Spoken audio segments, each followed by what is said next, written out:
సదస్సులో ఢిల్లీలో మాట్లాడేది ఎవరుండరు. ఈ 10 ఏళ్ళు ఎవరున్నారు సార్ అధికారంలోకి? మీరు ఎంతమంది ఎన్నిసార్లు మీరు ప్రధానమంత్రి గెలిచారు సార్? ఎన్నిసార్లు కేంద్ర మంత్రులు గెలిచారు సార్? ఎన్నిసార్లు తెలంగాణకు రావాల్సిన హామీల గురించి మాట్లాడుకున్నారు సార్ మీరు? 30 రోజుల్లో మా ముఖ్యమంత్రి గారు, మా మంత్రులు ప్రతి ఒక్క సమస్యని ప్రధానమంత్రి గారి దృష్టికి, హోంమంత్రి గారి దృష్టికి, ప్రతి మంత్రి దగ్గరికి పోయి, సార్ మా పరిస్థితి, మాకు ఇది రావాలి, మాకు ఇంతమంది ఐఏఎస్లు రావాలి, మాకు ఇది కనీసం తెలంగాణ ఆత్మగౌరవం చెందమైన జనవరి 26 నాడు చట్టకాలనే పెట్టించారు సార్ మీరు.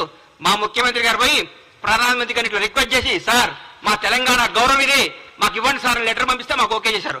అది ముఖ్యమంత్రి గారు చేస్తున్న పని. ఇంకేం సార్ మీరు మాట్లాడితే?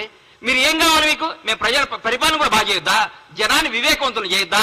జనాన్ని ప్రగతి పదం వైపు దూసుకుపోనియొద్దా? తెలంగాణ అవినీతిని అంతం చేయొద్దా? ఏం చేయమంటారు?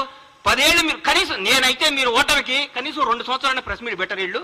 వీళ్ళు మామూలుగా వీళ్ళు మొత్తం ఎందుకు ఓడిపోయామని దాన్ని సమీక్షించుకుంటూ కూర్చుంటారన్న.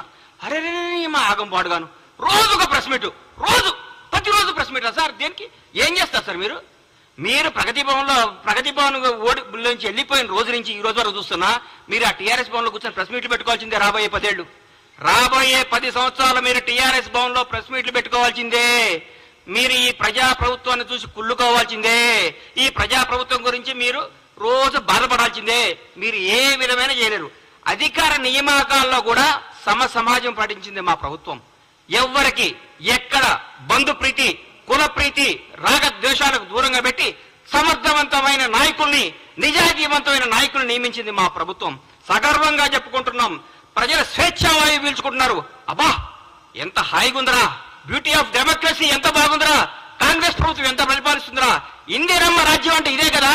సోనియమ్మ కన్న కళ్ళు ఇదే కదా! సోనియమ్మ అందుకనే కదా తెలంగాణ రాష్ట్రాన్ని ఇచ్చింది. మన్న పరిపాలించుకోవడానికి కదా తెలంగాణ ఇచ్చింది మాట్లాడుతున్నాం. అంత జనమందరూ చెప్పుకుంటున్నారు సార్. ఈ రోజు మేము ఎవరి దగ్గర బానిసత్వంగా ఉండలేదు.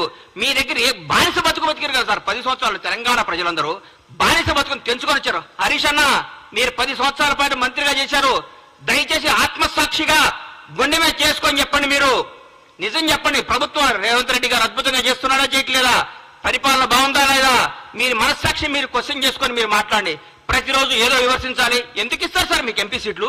ఒక్క సీటు కూడా బీఆర్ఎస్ గెలవదు. ఈసారి నేను చెప్తున్నా, రాసుకోండి. ఒక్క సీటు కూడా గెలవదు.